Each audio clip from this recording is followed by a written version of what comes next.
Hello. Sorry you didn't get to hear all the music, but we don't have much time because Rebecca is a popular director and she has another Q&A afterwards somewhere else. But this is my favorite. How was the bottle? We had a couple of aperols, so I must apologize for that. Thank you for staying till the end. So I just ask a couple of questions and then I'll open up since we don't have so much time. But I wanted to say that Private Life, I watched it again yesterday. It's really joyful to watch. And Thierry Frémaux from Cannes, where it premiered last year, called it a screwball comedy. But yet also it's multi-layered and multi-genres. But I was wondering how you wrote it, because you wrote it with Anne Berès and Gaël Massé. So it's a comedy about very profound themes like life, death, love, assisted dying. It's also a wild hairstylist, hair, coiffure.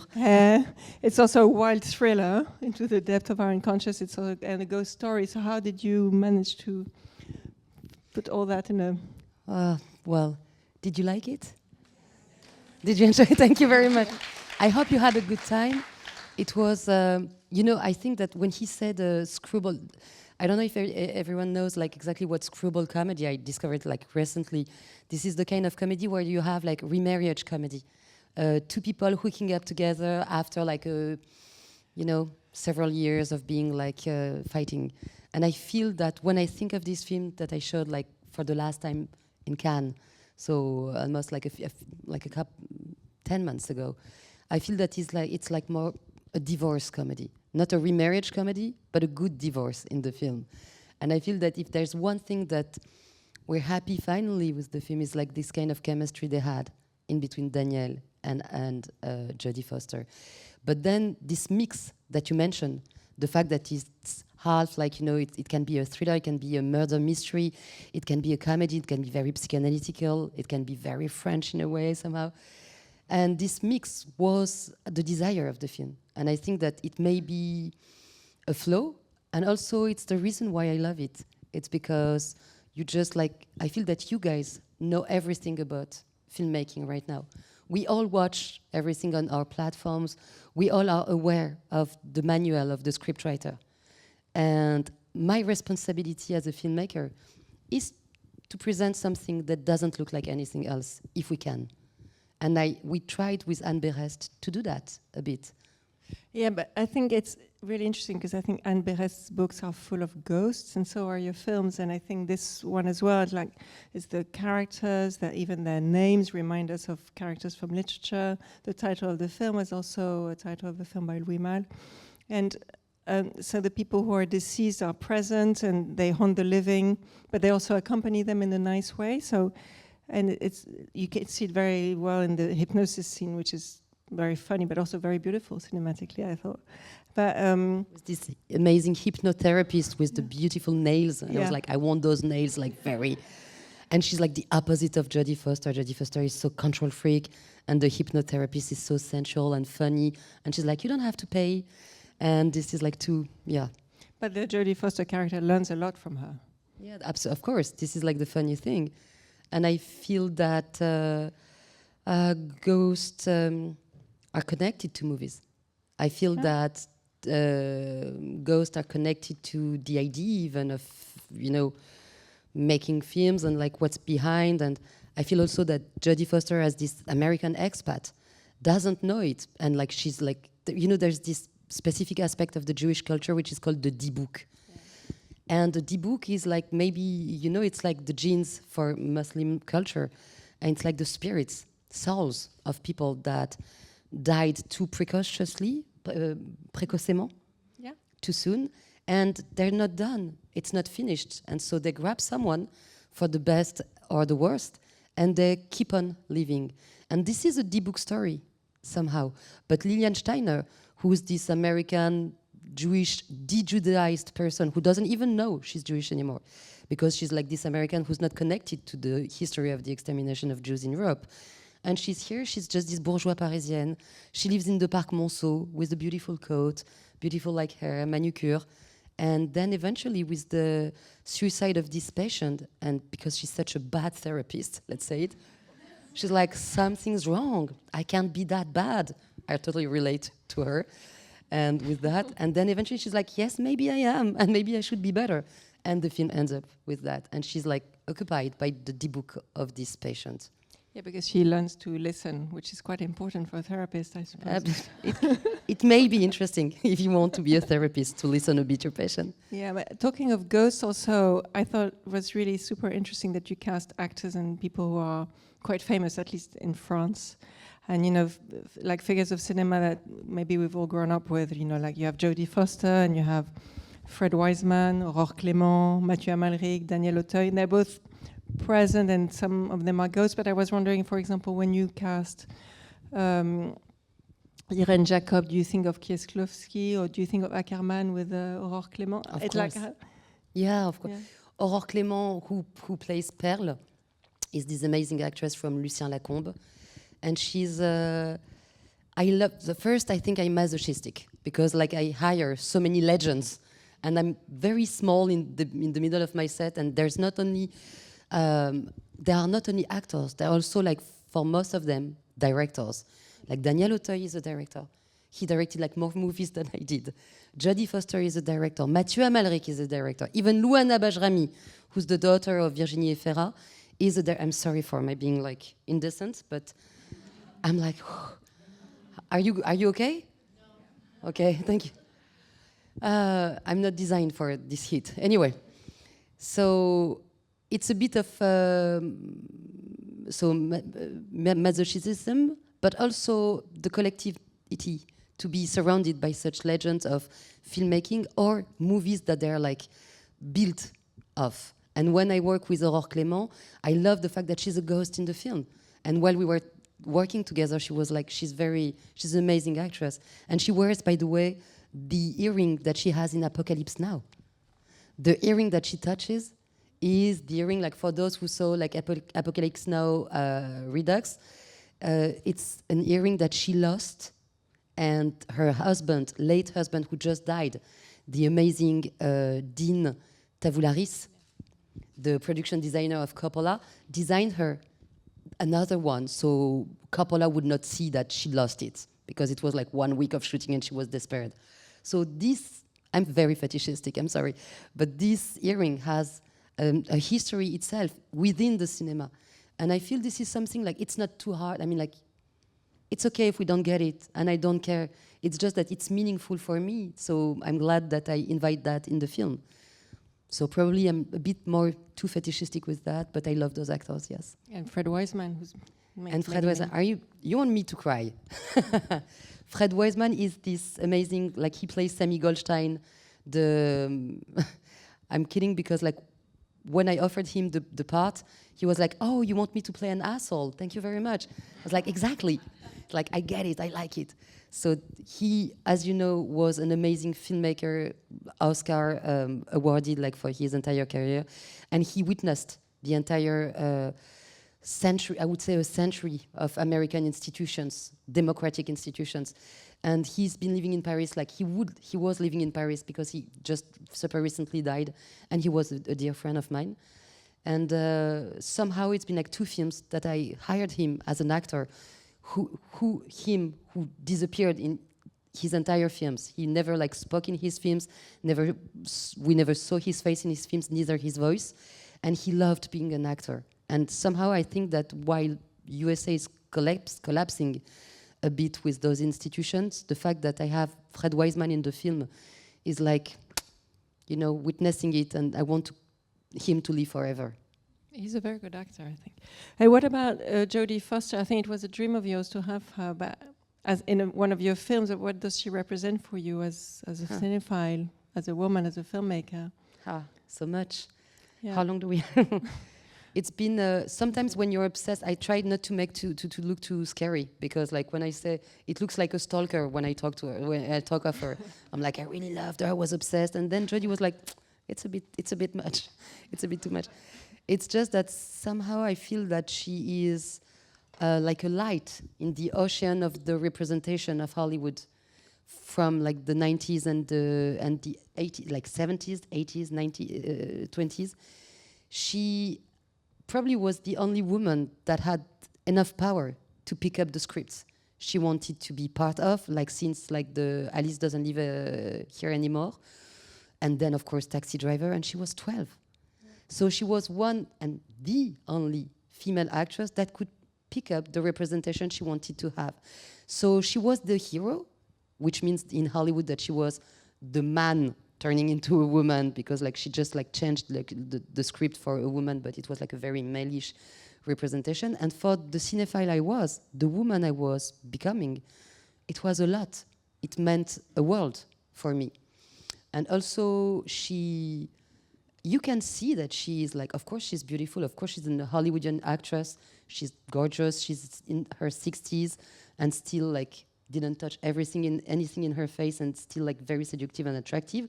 And I hope in the film I still address the fact that she still have a sexuality, but also you can witness that she's like the most intelligent person you know, and you can feel in her face when she thinks, and I like it a lot. Yeah, it's really great. I was wondering, is there any question or comment in the audience? I think we have a microphone there. On the first row.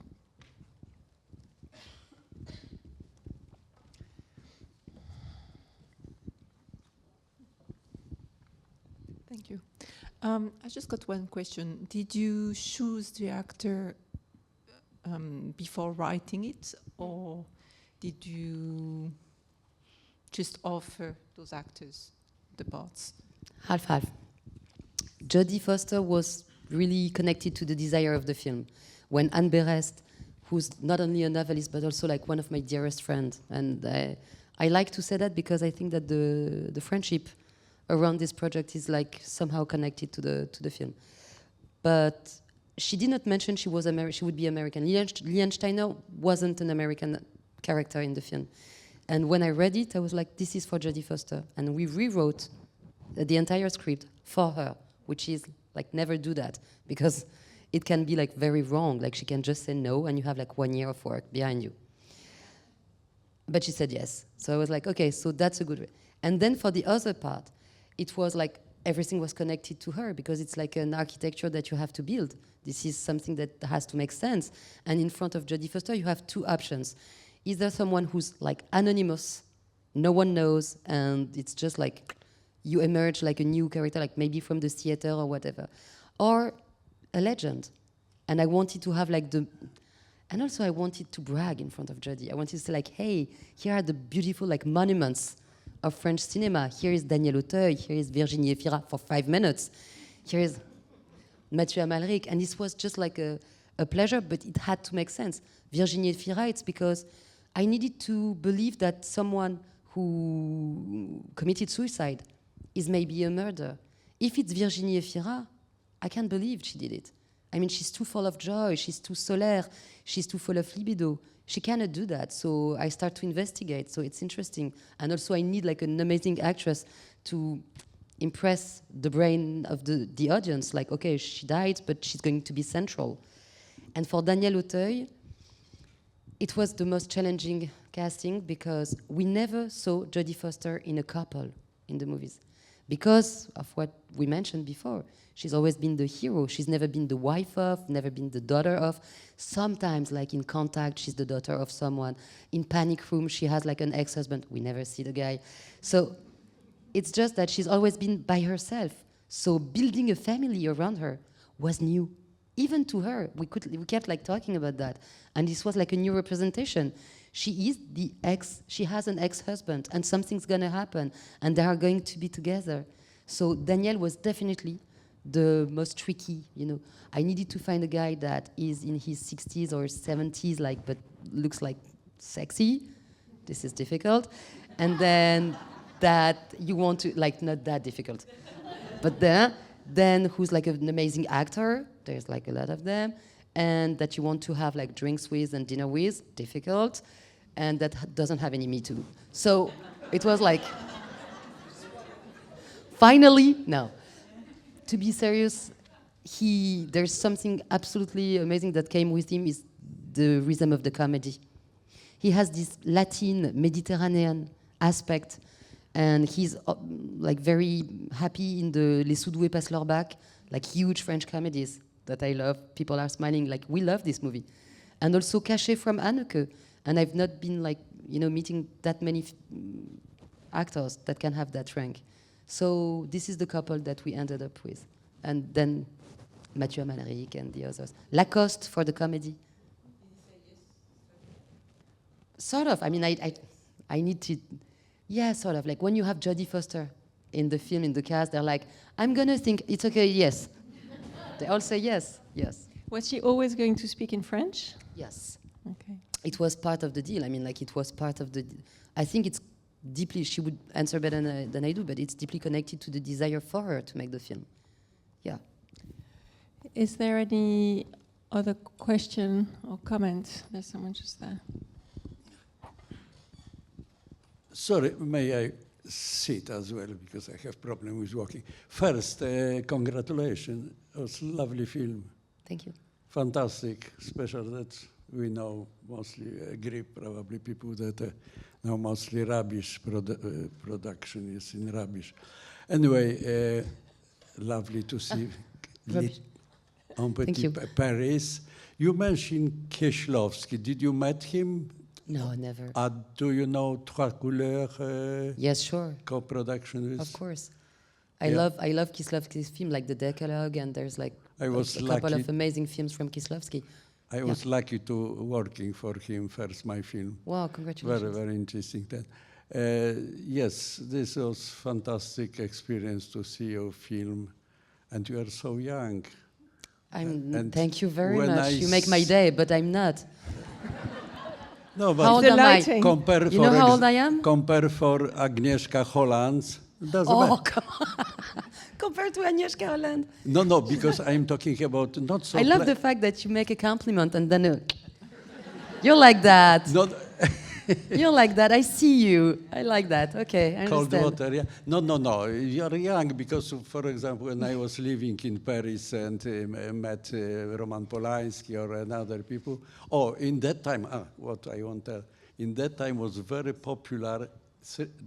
I was living 3 years, 27, 8 years ago. Gérard Depardieu and Auteuil. Sorry, because we have very little time. If you have a question, and can you ask it? And your actor, Daniel Auteuil, was in every film, was Gérard Depardieu and Auteuil. And why remind me this lovely time? Okay. And doesn't matter. I'm glad I reminded you a good time, even if it's with Gérard Depardieu. There was another question, I think, somewhere. Yeah, no, just like here. I would say Two despite. on this row. Yeah.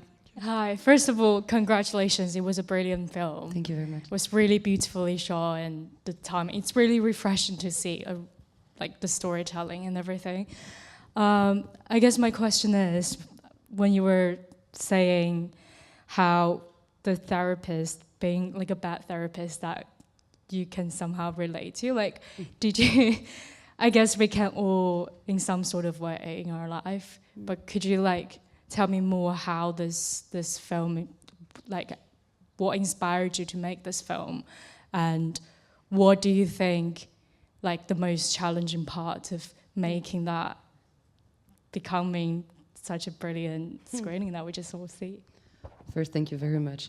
I would say that there's like one philosopher that I love, Jane Fonda, who said once, I think that at a certain point of your life, the most important thing is not to be someone who's interesting, but to keep being interested. And I feel that it's exactly what happens to Leanne Steiner, and exactly what I maybe was related to in the beginning. Is like when you make when you have like 15 years in an industry, and you're challenging so many. Yeah, I mean, like the world is like falling apart, and this is difficult, and you're always feeling like, should I do a movie or should I like struggle like another fight? And like there's so many fights to have right now. So sometimes you feel a bit lost and dry, and you're not listening anymore.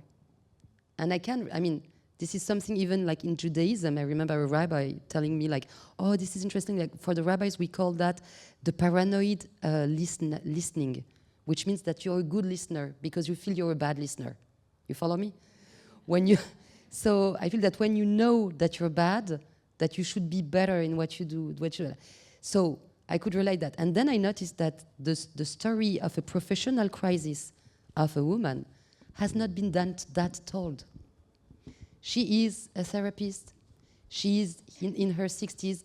Everything's fine. She makes the money. She's like autonomous financially, erotically. She has a family. She has a grandchild.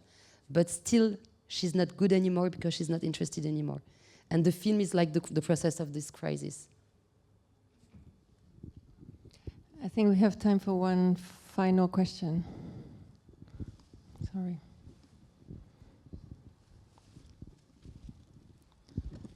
Thank you very much. Did you find it difficult balancing the different genres in the film, comedy, psychology, mystery? And did you ever think, I've taken on too much here, I wish I had just stuck to one genre? Thank you.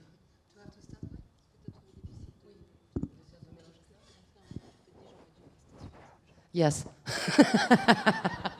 But then eventually, you know what? It is what it is. It's just that I loved also being very free. And I had the possibility to do that. So let's do that. And maybe it would have been more efficient. Maybe it would have been more... And somehow I feel that the music helped me make the cohesion, the coherence of the film. We worked with Rob, who's my, like, you know, since day one composer. Like, he composed like all the scores of my films and TV series as well. And we were lost in the music, and I think it's because what you mentioned, maybe it was too much, maybe it was not well dosed, maybe it's always like a mistake, you know? We always like, we have to fix regrets with the music. And then it was like difficult. Cannes was approaching, we had like this deadline, blah, blah, blah, blah, blah. And then we discovered like the Henry Mancini scores from a film that I loved, that is called Charade. And Charade is also about like a couple in Paris. It's Cary Grant and Audrey Hepburn. They are in a murder mystery, but no one believes it is. And this is a love story, but we don't really believe that. Anyway, it plays with the same, like, you know, mix of genres and blurs the genres and the lines. And the music is full of castagnette. And I was like, this is it. Let's go straight to the castagnette. And we added like so much castagnette in this film. Do you know like what's castagnette? Like the span? Yeah. Thank you for the moves. And it became like, okay. And we succeed into that. But maybe it's not like a... We can say that, you know, if you want to have the murder mystery, maybe it's not enough at the end. If you want to have the remarriage comedy, maybe it's not enough. It's just that. We don't really have time. I'm really sorry because the last one. I cannot last one. Okay, one more. Maybe not me. I'm happy. It's just your distributors there. Yeah, okay. We need to leave. But okay. You don't have to look at them. It just okay. I just wanted to say that watching the film, it didn't feel like you struggled with the sexuality of somebody older, the way that you just described it. And for those of us who are strolling towards our 60s, which I am. What? Yes. You're living in a freezer. I think that it's beautiful to see us represented, because I've had a moment in Paris where it almost feels like when you pass 50, you don't really exist. And I hope that you will dig deeper and do another one and show that side of Okay, of it's life. a date. What an amazing voice you have. Thank you very much for that. Thank you. See you. Thank you very much. Thank you you. very much, Rebecca. Thank you, very Diane. much for Merci coming. beaucoup.